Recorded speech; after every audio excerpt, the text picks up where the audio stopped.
Hello दोस्तों, आज हम आपको बताएंगे संविधान के भाग 2 के विषय में, जो कि नागरिकता का प्रावधान करता है। तो दोस्तों, भाग 2 में अनुच्छेद 5 से लेकर 11 तक दिया गया है। तो दोस्तों, हम पहले भाग बता चुके हैं, संविधान का पहला भाग। वीडियो का लिंक डिस्क्रिप्शन में है, देख लीजिएगा। तो दोस्तों, चलिए शुरू करते हैं हम नागरिकता के विषय में। नागरिकता की परिभाषा। नागरिकता संविधान द्वारा प्रदत्त वह अधिकार है जो केवल नागरिकों को ही प्रदान किया जाता है। नागरिकता जो है वो संविधान द्वारा सिर्फ नागरिकों को ही प्रदान किया जाता है। और नागरिक क्या होता है? नागरिक वह व्यक्ति होता है जिसे कुछ सामाजिक एवं राजनीतिक अधिकार प्राप्त होता है। नागरिक को वहाँ के कानूनों द्वारा कुछ सामाजिक एवं कुछ राजनीतिक अधिकार प्राप्त होता है। तो दोस्तों, संविधान में इसकी नागरिकता की परिभाषा नहीं दी गई है। संवैधानिक उपबंध। संविधान नागरिकता की से संबंधित पूरी विधि नहीं प्रस्तुत करता है। नागरिकता से संबंधित शेष बातों के लिए विधि बनाने की शक्ति संसद को प्रदान की गई है। अनुच्छेद 11 में है यह, अभी आपको बताएंगे हम। तो दोस्तों, चलिए शुरू करते हैं अनुच्छेद वाइज। अनुच्छेद 5, संविधान के प्रारंभ पर नागरिकता। संविधान जब बनी थी तो उसके पहले ही नागरिकता मतलब कैसे थी? तो नागरिकता अधिवास द्वारा, जन्म से, मतलब किसी व्यक्ति का वहाँ पे जन्म हुआ हो या उसके माता पिता में से किसी का जन्म हुआ हो। संविधान के प्रारंभ होने से पहले वह 5 वर्ष पहले से ही वह वहाँ भारत में रह रहा हो। तो अनुच्छेद 6, पाकिस्तान से प्रव्रजन करके आए व्यक्तियों की नागरिकता।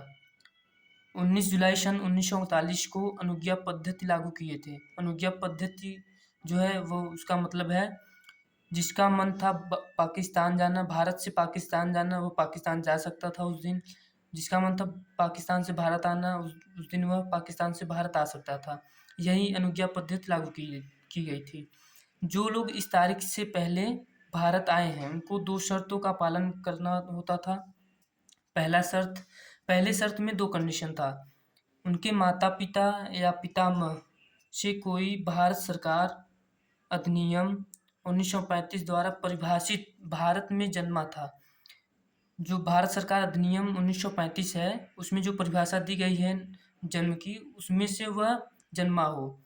दूसरा था कंडीशन, वह जुलाई सन 1939 के पूर्व भारत में प्रव्रजन कर आया हो और तब से भारत में आमतौर से रह रहा हो। वह जुलाई 1939 में उसके पहले से ही भारत में आ चुका हो। प्रव्रजन का मतलब होता है स्थायी रूप से आया हो और भारत में आमतौर से रह रहा हो। और जो दूसरा कंडीशन था छठवें अनुच्छेद में, इस तारीख के बाद आया हो। जो 19 जुलाई सन 1939 की तारीख थी, इसके बाद से जब वह भारत आया हो। तो जो पहले कंडीशन में पहला भाग था कि उसके माता पिता या पितामह कोई भी भारत सरकार अधिनियम द्वारा 1935 द्वारा परिभाषित भारत में जन्मा हो, ये पहला कंडीशन है। और उसमें दूसरे शर्त में दूसरा कंडीशन था कि नागरिकता प्राप्त करने के लिए जो इस तारीख के बाद से आया हो, तो उसे नागरिकता प्राप्त करने के लिए आवेदन करना अनिवार्य है। और तीसरा कंडीशन था दूसरे शर्त में 6 महीने से पूर्व वह भारत में रह रहा, मतलब जो 1939 की तारीख है वह 6 महीने से पहले ही रह रहा हो वहाँ पे, फिर उसके बाद तारीख मतलब दिया हो, 6 महीने से पहले ही वह रह रहा हो। और जो पहले कंडीशन में प्रवर्जन शब्द दिया है, वो प्रवर्जन का मतलब है कि वो अस्थायी रूप से रहा, और उसमें जो है वह अस्थायी रूप से रह रहा हो ये नहीं दिया गया है। तो 6 महीने से वह रह रहा हो भारत में। और फिर अनुच्छेद 7 जो है वो आपका प्रावधान करता है कि पाकिस्तान को प्रव्रजन करने वाले लोगों की नागरिकता, जो भारत से पाकिस्तान चले गए हैं हमेशा के लिए प्रव्रजन कर लिए, मतलब स्थायी रूप से चले गए हैं, वो भारत के नागरिक नहीं कहे जाएंगे।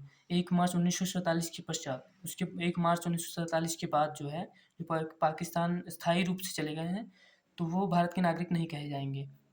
अनुच्छेद 5 जो आपका बताता है, अनुच्छेद 6 जो बताता है, वह अनुच्छेद 7 में भी ये कंडीशन लागू होगा।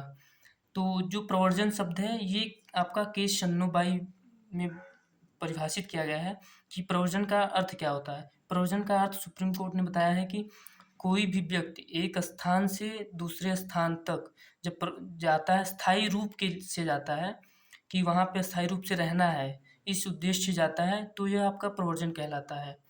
तो दोस्तों, अनुच्छेद 8 जो है भारत से बाहर रहने वाले व्यक्तियों के नागरिकता का अधिकार, अर्थात जो भारत से बाहर रहते हैं व्यक्ति, मतलब नागरिक यहीं के हैं बट वो किसी काम से या घूमने टहलने किसी कारण बाहर हैं भारत से, तो उनकी नागरिकता। इसमें आपका 5 कंडीशन बताया गया है, 5 शर्त जो है बताया गया है।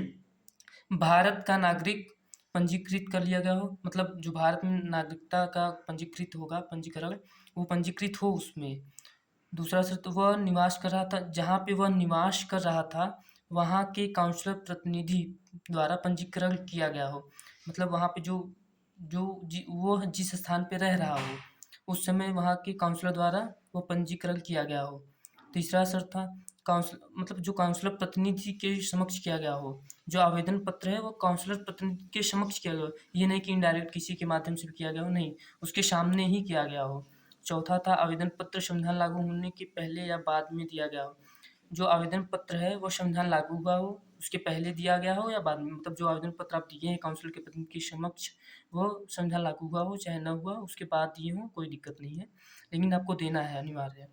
पाँचवा है, भारत सरकार की रीत से आवेदन पत्र किया गया हो, मतलब जो आवेदन पत्र आप काउंसलर प्रतिनिधि के समक्ष किए हैं वो भारत के प्रोसीजर जो है, भारत सरकार का जो प्रोसीजर था कि इस विधि से आपको आवेदन करना है, उसी विधि से आपको आवेदन पत्र किया गया हो। ये नहीं कि किसी मनमाने ढंग से किए हों आप, ये नहीं होगा, ये अमान्य कर दिया जाए।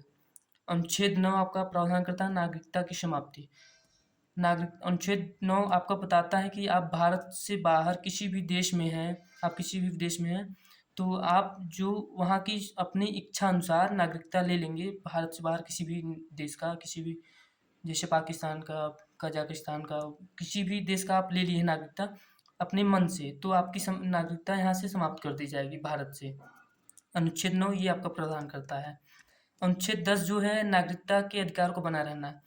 अनुच्छेद 10 आपका प्रावधान करता है कि जो भी नागरिकता है, संसद जो भी विधि बनाएगी उसमें आपको आपका बना रहेगा, आप उस विधि को, उस विधि के बंधों के अधीन रहेंगे, तो आपका जो नागरिकता है वो बना रहेगा। तो अनुच्छेद 11 आपको बताता है संसद द्वारा नागरिकता के अधिकार का विधि द्वारा विनियमन किया जाना। नागरिक से संबंधित अन्य सभी विषयों के संबंध में उपबंध करने की संसद की शक्ति अल्पीकरण नहीं करेगी। जो संसद को शक्ति प्राप्त है अनुच्छेद 11 में प्राप्त है कि वह नागरिकता के उपबंध में कोई भी विधि बना सकती है, कैसे भी करके वो कुछ भी करे, इसमें आप उसमें रोक टोक नहीं होगा। संसद अपने अनुसार विधि बनाएगी नागरिकता कि ये होना चाहिए तभी नागरिकता होगी, कुछ भी हो, आपको अनुच्छेद 11 में संसद को शक्ति प्राप्त है कि आप किसी भी माध्यम से नागरिकता का विधि बना सकते हैं, उसे आपको फॉलो करना होगा। अनुच्छेद 10 में जो है नागरिकता के अधिकारों को बना रहा है, मतलब जो विधि 11 में बनाई है वो आप उसको अधीन आपके उसी के अधीन रहना होगा, ये अनुच्छेद 10 कहता है। और अनुच्छेद 11 में संसद को शक्ति प्राप्त है कि वो बनाएगी अधिकार। तो दोस्तों अगर वीडियो आपको पसंद आया हो तो लाइक करें, सब्सक्राइब करें, शेयर करें। तो दोस्तों बस यहीं तक।